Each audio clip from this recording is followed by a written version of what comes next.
I'm Lauren Ryan, and welcome to the Greenhouse Talent Makers Studio. We're live right now, interviewing forward-thinking leaders on every side of the hiring process. Great hiring is not just the result of great recruiters working their magic. It's a company-wide commitment that's vital to building amazing workplaces. And it starts with our leaders. At Greenhouse, we know that great leaders are talent makers. They understand what it takes to elevate hiring to a strategic capability that pushes the business forward, and it's not easy.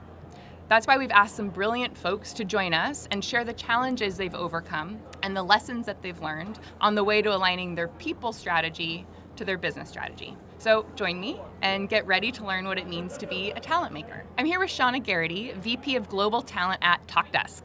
As the first US employee at TalkDesk, Shauna initially helped scale TalkDesk's marketing team from the ground up. In 2016, she was then tapped to build TalkDesk's talent acquisition function and has helped scale TalkDesk to over 650 employees in 6 offices globally with a $1 billion plus valuation. Shauna has a doctorate in clinical psychology and has applied foundational knowledge from the field of psychology to help propel TalkDesk along with its hyper-growth trajectory. Welcome, Shauna.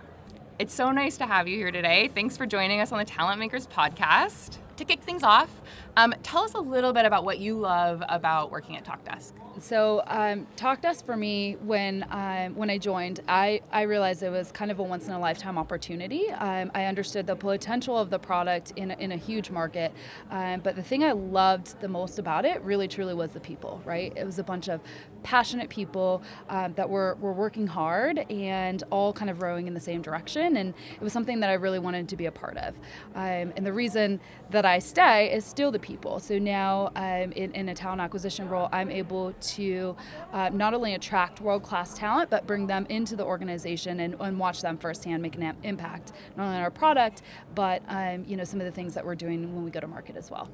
You mentioned it, you recognize that it was a once-in-a-lifetime opportunity. That's a cool thing to experience as you're coming into the organization, and now I imagine you're like constantly making sure that candidates feel that same thing. How do you kind of capture that, what you learned in that experience, and work with the rest of your business leaders to make sure that prospects know that all the time and feel that same kind of magic? So what we do from a recruiting side is we craft kind of our pitch. And what I say is that no pitch is the same, right? No two pitches are the same. So what we ask not only our recruiters to do, but all of our hiring managers to do is to think about what is unique about our organization that sets us apart from the competition. So the competition, the competitive landscape in where our product is positioned, but also in the talent market.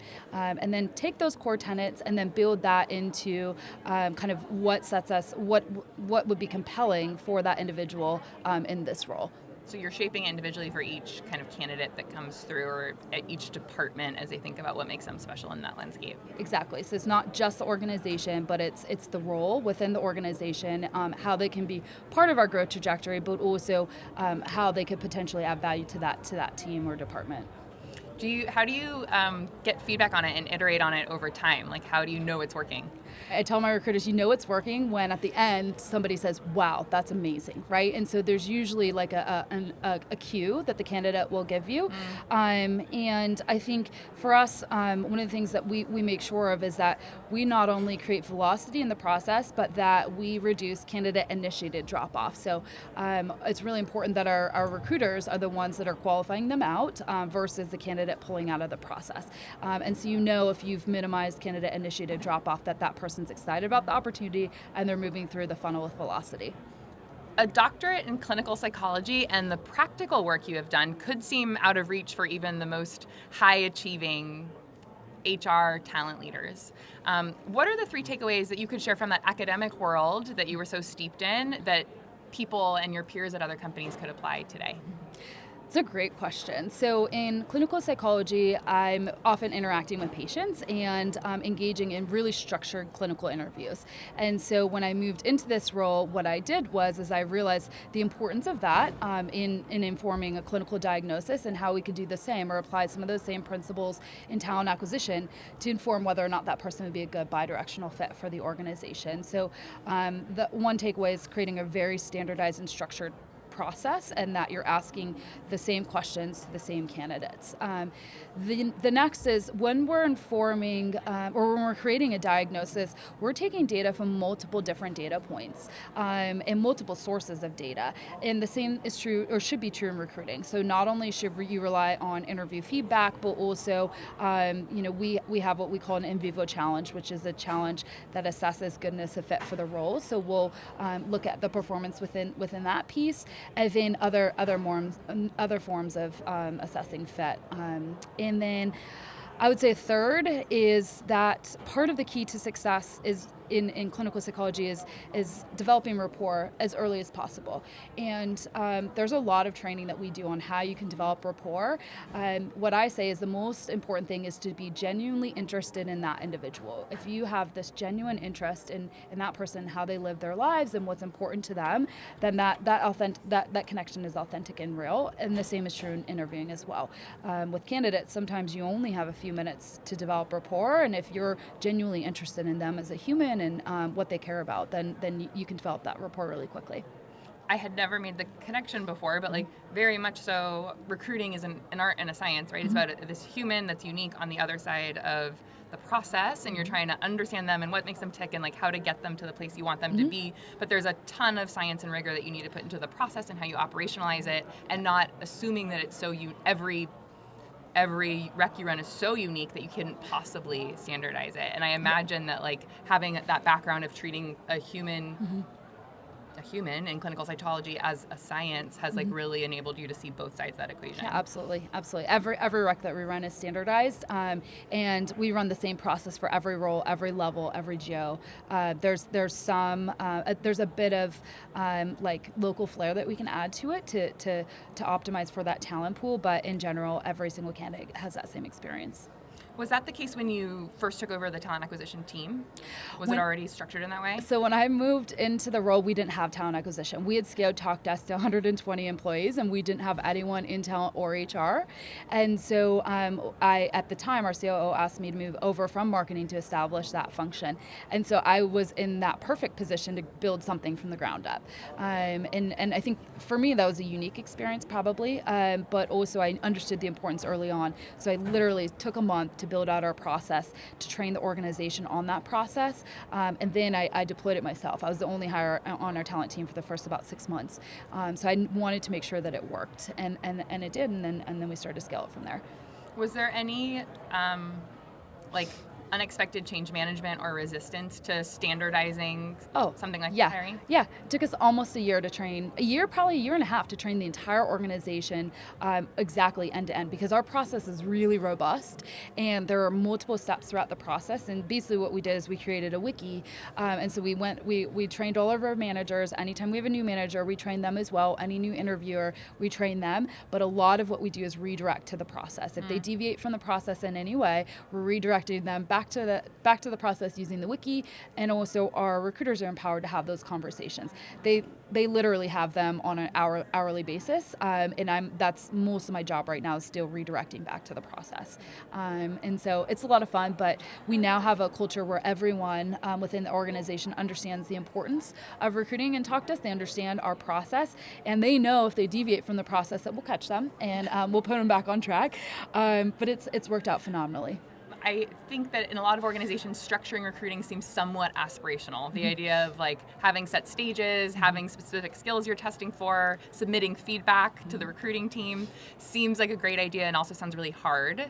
In that process of getting to a place where you feel like, yep, we like have a process, it's nailed down and I can always refer people back to it, what are some like lessons learned or like tips that you would give a team that was trying to figure out how to move their org in that direction? I think for me, I had to have confidence in the process, and I had to know that it worked, and I had to know that it was a tool that our recruiters could rely on to have those really challenging conversations with hiring managers.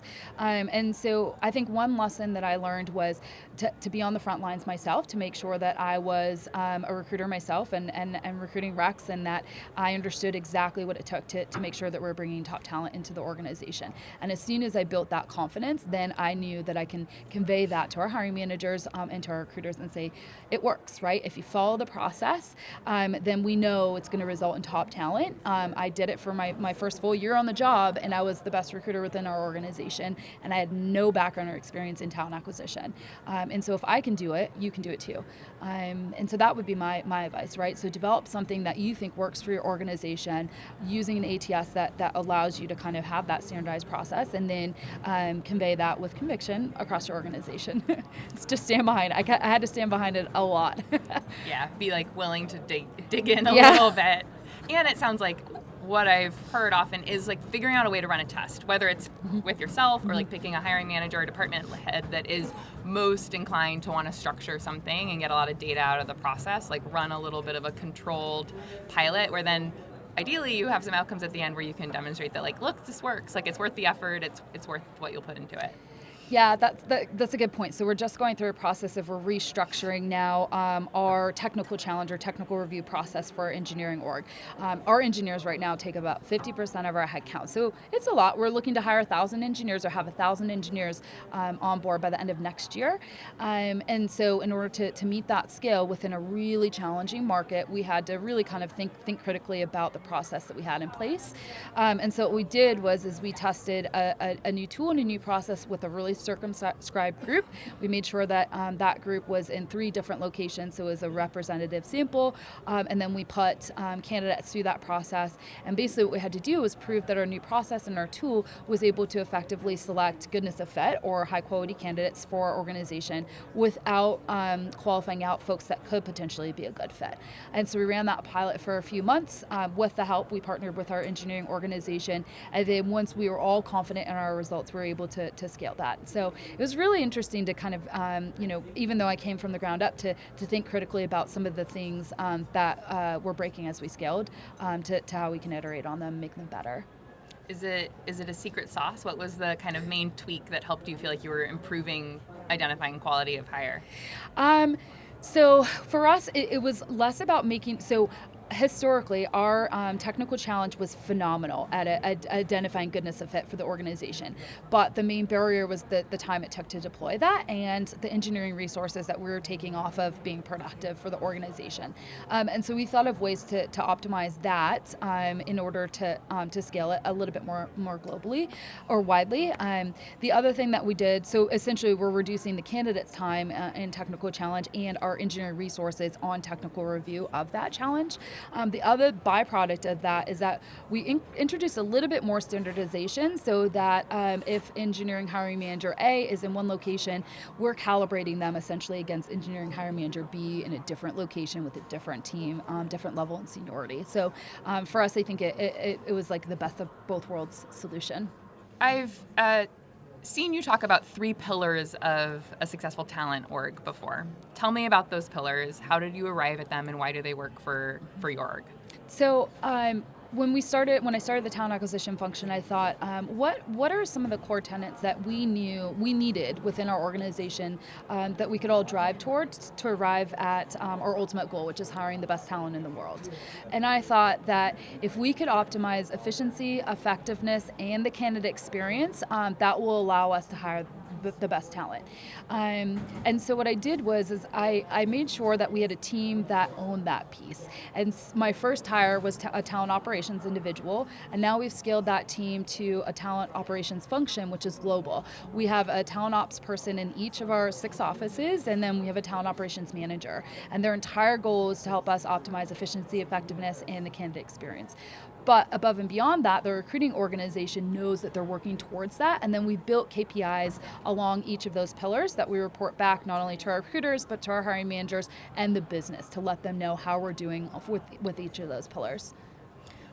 How do you get business leaders involved? There's like certainly a responsibility for hiring managers or business leaders to make sure that the team can operate efficiently, like can drive a great candidate experience. How do you get them bought into that as one of their kind of responsibilities of being a leader inside the organization and get them excited about their duties inside each of those pillars? So I think what I've noticed is that, TalkDesk is a little unique in that we've scaled so quickly that all of the heads of functional units, they needed that talent, right? They were dying for talent. We've always been behind in our forecast, right, in hiring. And we've always positioned our talent acquisition team as a strategic business partner. And so it's very rare that a hiring manager comes to me and says, hey, where's my candidates? Or how come I can't place this hire, right? It's a shared responsibility, and it starts with the top. We partner with our CEO, we partner with all of our department heads, and they know in order to close top talent, we've got to create velocity in the process. They know that if a recruiter screens a candidate, that we expect a response within 24 hours, but usually we expect a response in about an hour or so, whether it's a thumbs up or a thumbs down, and we can move forward in the process. They also know that if we can't close a candidate about 4 or 5 days, Slack's right behind us. Salesforce is right across from us. Box is right next door. Our main competitors on the other side. We are literally in talent wars. Somebody else is going to close them for us. So that's created this urgency, I think, across the entire business. And so everyone knows what's expected of them in the process and how we can all arrive at that same goal, which is hiring the best talent in the world in all of our 6 locations. Tell me about that closing partnership. So between the hiring manager and the recruiter, what's the method in making sure that they're kind of in lockstep and able to you just described a very fierce talent landscape, which is really real, and especially when you're hiring in the Bay Area, how do you make sure that they're optimized to close as best as possible? Mm-hmm. So for me, it starts with, we call it the new position kickoff. So before we even open a rec, we require that the hiring manager submits new position kickoff homework, which is describing all the key criteria that they're looking for in the role. The success criteria also gives us an example. They have to give us an example of 5 ideal profiles that they found within LinkedIn. They write the job description for us. They're really thinking critically about the role. What they're also doing is they're including the location, the budget, the career trajectory, what the first 30, 60, 90 days look like on the job, and then essentially the pitch. What is the hook? Why would somebody be compelled to take this opportunity versus one of our competitors? And so what I've told my recruiters is you don't set up the new position kickoff until you have the homework in your hand, and you don't leave that room until you two are aligned completely on what success looks like. That also includes the level, seniority, and the compensation package. And then what we're doing throughout the entire process is we're creating alignment, and we're qualifying out candidates that are missing on some of those core criteria, including compensation. There are a number of candidates that we love, but that are just outside of our budget. We don't want to move forward in the process. We're very transparent. We'll let them know. And so then at the end, since we've qualified out candidates throughout the entire time, we've also been engaging in really, really strict qualification of candidates throughout the process. We know with beyond a reasonable doubt that person's going to accept our offer. We already know that they're within budget. We already know that we've leveled them within the organization based on their background criteria and qualifications. We already know that they're excited about the opportunity and that they're probably going to accept at that number. And so within the U.S., our offer acceptance rate is around 95%. It's phenomenal. But the only reason why we've done that is because we've taken the time in the front end to make sure that we're all aligned in the process and that we're qualifying throughout the entire funnel. 95% is certainly something to aspire to. It's amazing. Yeah, that's wonderful. How do you talk about a coherent TalkDesk culture, particularly when you're navigating a truly international and fast-growing workforce? What's the work of the people team there? We're on the front lines, right? So what was interesting about TalkDesk is we've gone through periods of growth, rapid scaling, and that is not a good fit for everyone, right? And so what we try to do is be really open and honest and transparent on the front end about what it's like to work within our organization. But we went through a period of time where we saw higher attrition than we wanted to. And what was interesting is during the same time, I'm not sure if that was what was the compelling event or if it just happened to be, we held a leadership offsite where we concretized our values. Because what we noticed, or what I noticed at least in recruiting, is that we had this company narrative that everyone knew, but when I overheard conversations with candidates, they all had their unique flares, and I thought, okay, why don't we sit together in a room and think about what is truly unique about our organization, what is core in our DNA that has allowed us to be successful, and moreover, what defines someone who's successful here and what separates them from the ones that we're losing within the organization that aren't necessarily a good fit, and how important that was in articulating that early on in the process and then incorporating those into our scorecards.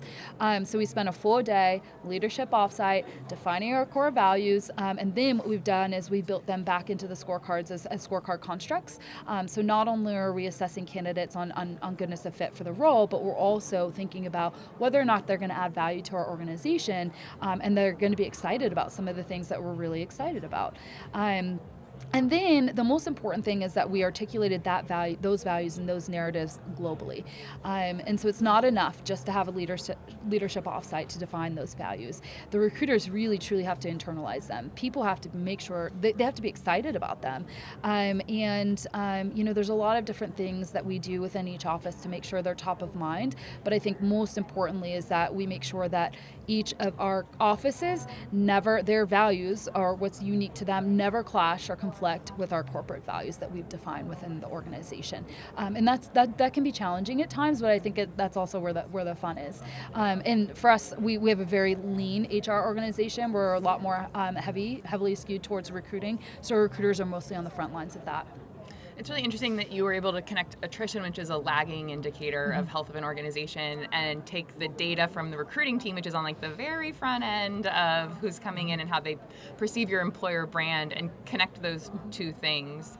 How do you make sure that the recruiting team surfaces things that they're learning like that those patterns that they are on the front lines hearing about make their way up to the executive team and can be actioned like that?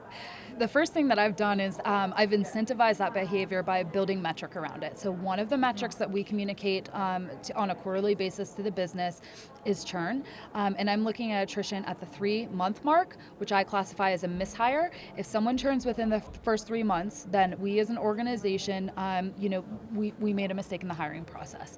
And so I actually claw back that hire from the recruiter. So they're actually incentivized to not make that mishire. So as a hiring manager, and then I distinguish that from churn at the 1-year mark.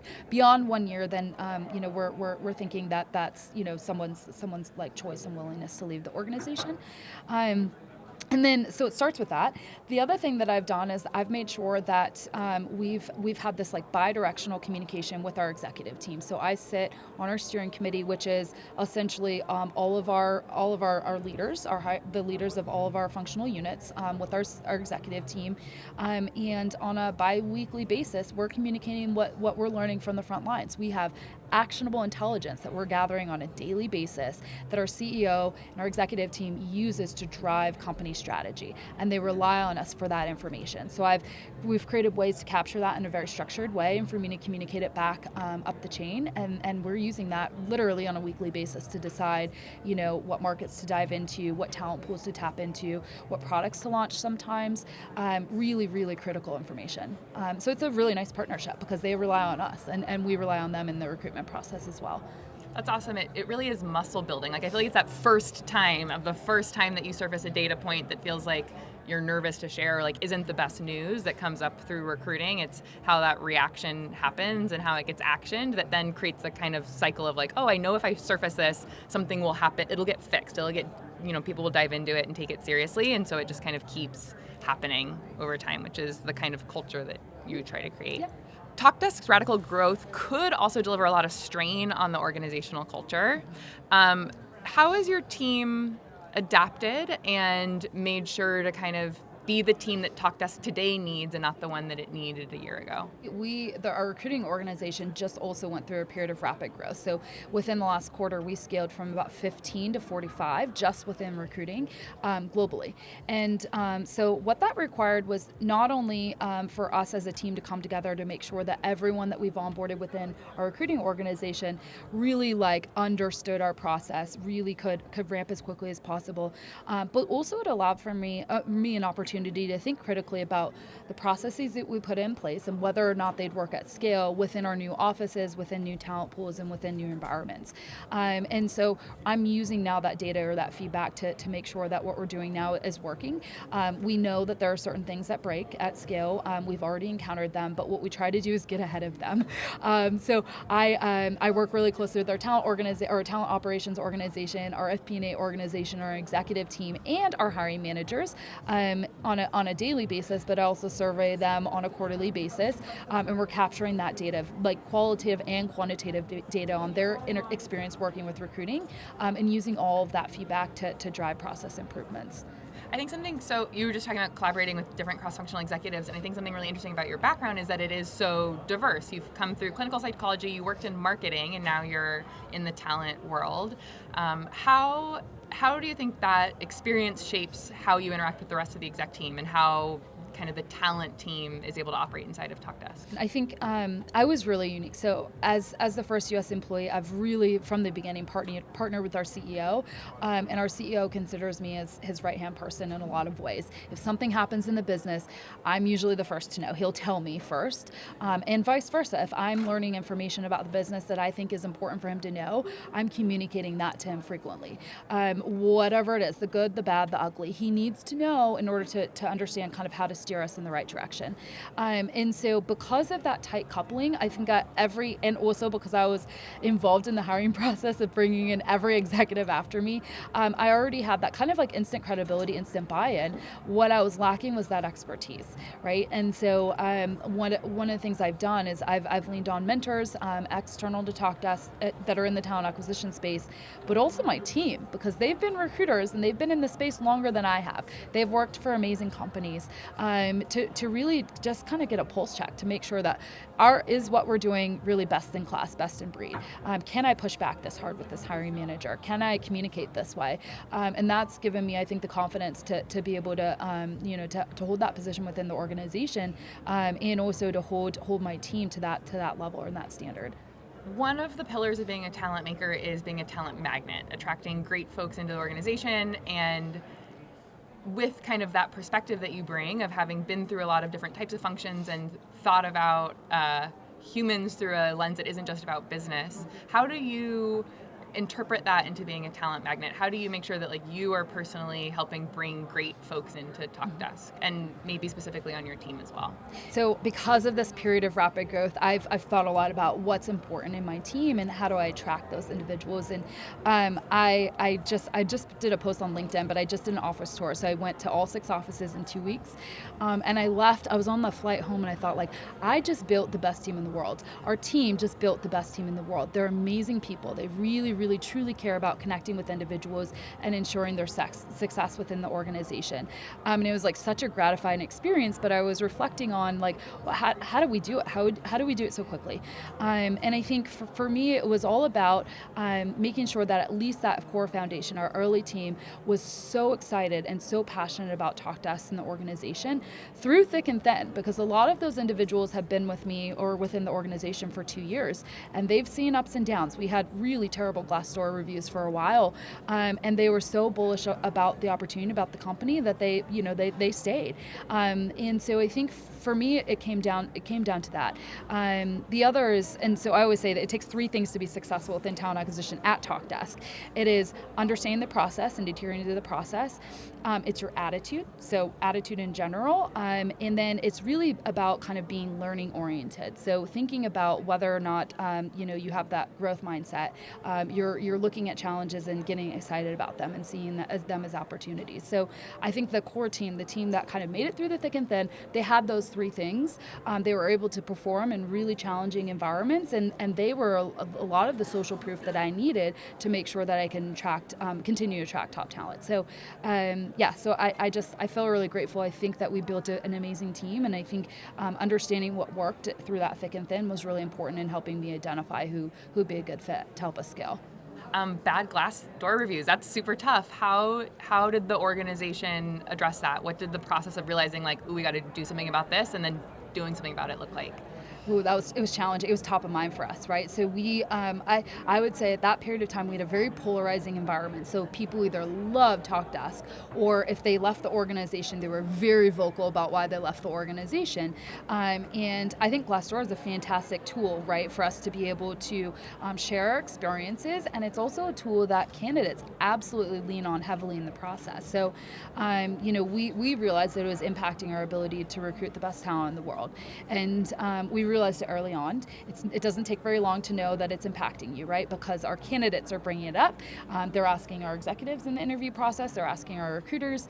And so the first thing that I did is I put together a list of common themes for our recruiting organization, and we basically went through objection handling training. So if a candidate asks you this, how might you reply to that? And what I never did is said, just say that was an unhappy employee, or that's not true, right? A lot of it was saying absolutely, right? There's a lot of truth within this, and here's my experience, or this is what we're doing as an organization to address that. So one thing that we've done is we've looked at external review sites and paired that data with our internal data that we've collected using Culture Amp. We thought, okay, what are the core themes that we should act on? We can't address all of them, but we know that these things are important to our employees, and so how do we as an organization address them in a way that communicates to the company that we're willing to change and we need to change.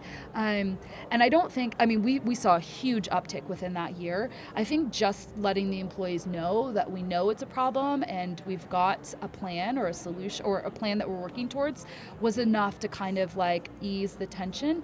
But overall, I think that was a huge learning lesson for us and a huge turning point within the organization once we can get it back up above 4. That was our goal, just get it above 4 and then we'll be okay. And we were able to do that within a year, which was phenomenal. That's a really good insight too, of it's not just training the hiring managers or the executives on what the plan is or how to move that or what they think the root cause problem was. Having every interviewer feel like they know how to tell the candidate and set the story straight in a way that is transparent but real and authentic too is a challenge that it sounds like you guys tackled really well. Yeah, absolutely. And absolutely. Now 95% offer acceptance rate, so it worked. Yeah, we did something right. Shauna, thank you so much for joining us at the Talent Maker Studio. It has been amazing learning about your journey and role at TalkDesk, and we look forward to talking again soon. Thank you.